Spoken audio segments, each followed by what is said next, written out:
What's going on, everyone? Welcome to the Thursday, November 2nd edition of the NBA Lineup Generator video. I'm your host, Adam Scherer. You can follow me on Twitter at ShipMyMoneyDFS. We have a four-game NBA slate tonight, a couple of teams on back-to-backs. Also, huge news with Devin Booker that we're waiting on. He is currently questionable.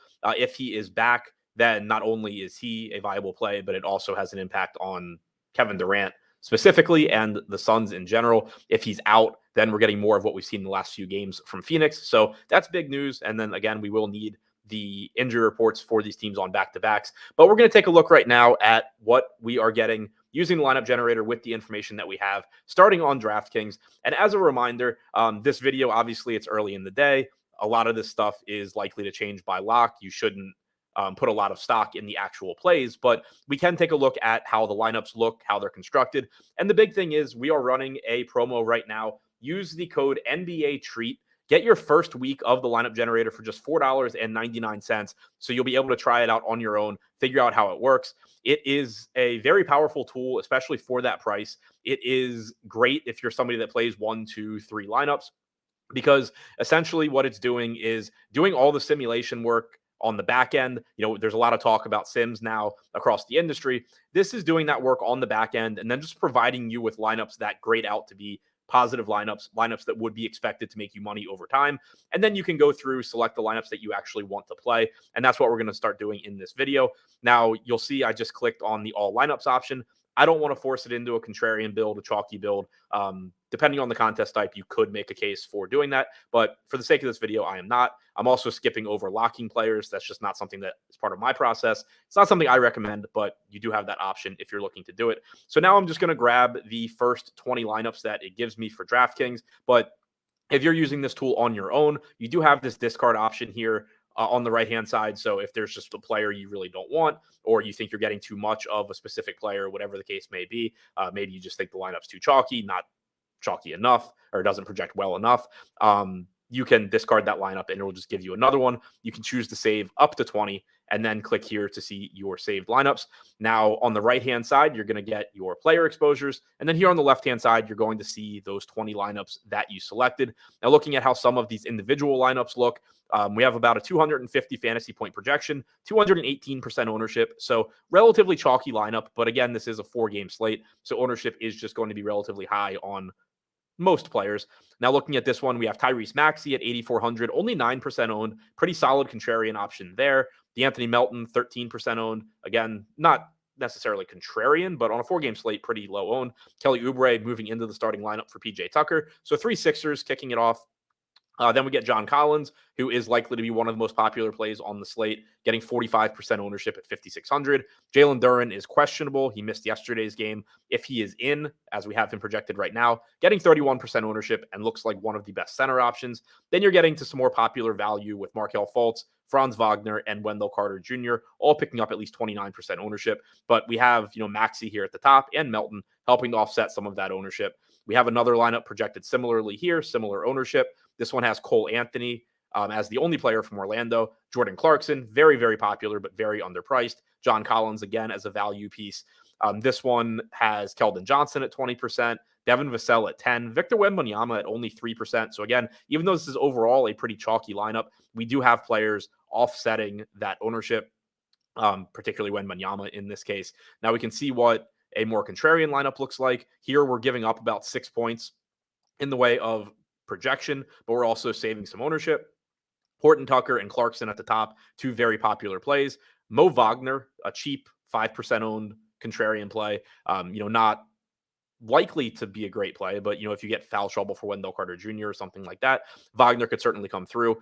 Joel Embiid, only 11% owned, pretty appealing on a 4-game slate. Really like that as a relatively low-owned option. Vassell and Okogie not getting much ownership either. Collins getting quite a bit less ownership than some other centers like Wendell Carter or like Jalen Duren. So that's a little bit more contrarian lineup that still projects well. Now looking at the individual players on the right-hand side, a trend you're typically going to see, especially in NBA, is that from an overall exposure standpoint, you're getting to chalky guys mostly at the top, because this is a projectable sport. And for the most part, the guys getting a lot of ownership are good plays. You don't want typically to just be getting away from the field as a whole. You want to, within individual lineups, be mixing in a couple of lower owned guys, but still building around the best plays. And that's what we're seeing here. John Collins, 70% of our lineups. He's projected for 45% ownership, but just a really good value at a relatively weak position.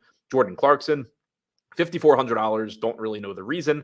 So we're getting to 65% of him, which is pretty much in line with the field. He is probably the most mispriced player on this slate, at least as of now. Jalen Duren showing up in 50% of our lineups. If he plays, he looks really good. If he doesn't play, that obviously changes things. It'll open the door for Marvin Bagley again and some other stuff from the Pistons. Wendell Carter showing up 50% of the time. Zach Collins showing up 40% of the time. So nothing really too surprising here. As far as popular players that are not showing up, Brandon Ingram is projected for 45% ownership if he plays. He is questionable. There is no Zion Williamson tonight. We're still only getting to around 25% in this set of lineups. He is 8K. There are plenty of cheaper options. You will generally see me, and I think a lot of players, be more inclined to play very popular cheap players and then get away from the more popular expensive guys. And the reason is just that there typically are going to be more alternatives at the higher price points, which is the case with Ingram. Looking at some of the other really popular options, Markelle Fultz is pulling 38% ownership. We have about 20%.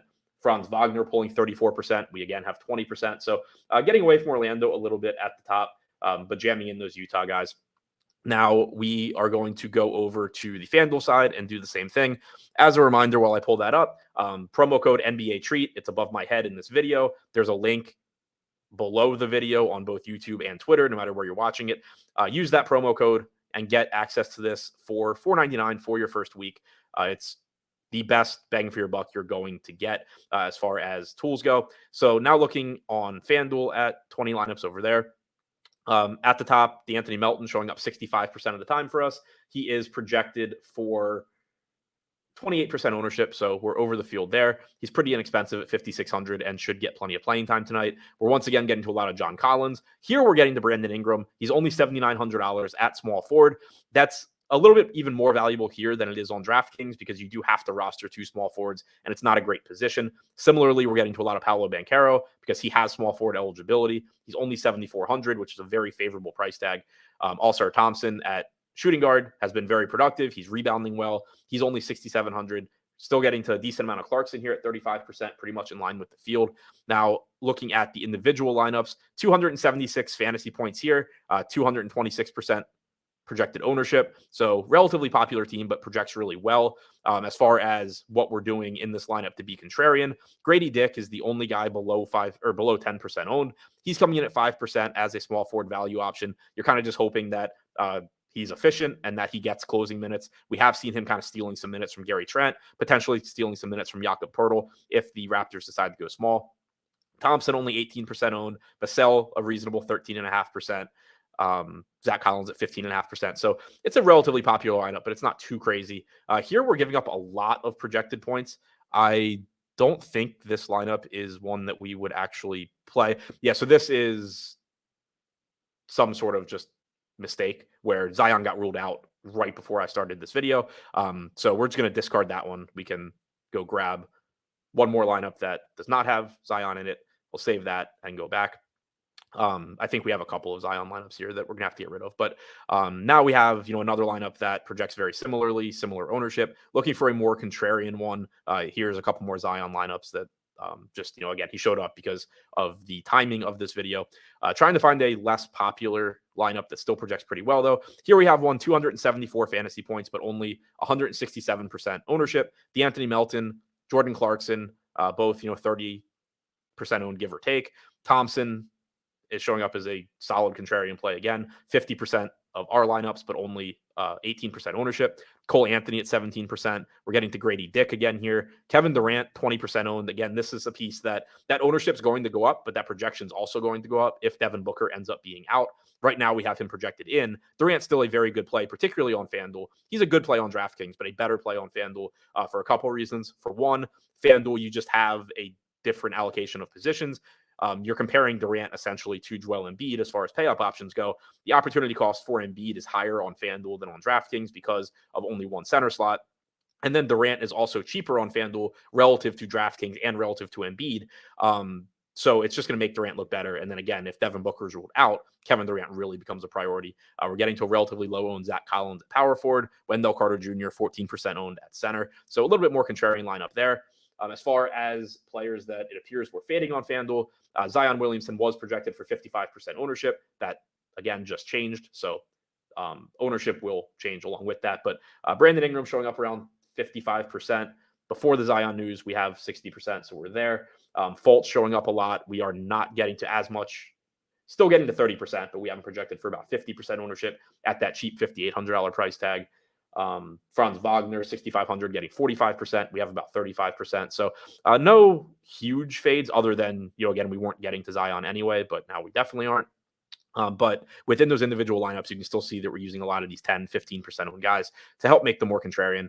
So that's all I have for you today. Again, keep an eye out for news on the teams that are on a back-to-back. Keep an eye out for news on Devin Booker and use that promo code NBA Treat that's above my head and in the links below to get the lineup generator for just $4.99 for your first week. Thanks for checking out the video and good luck on your lineups tonight.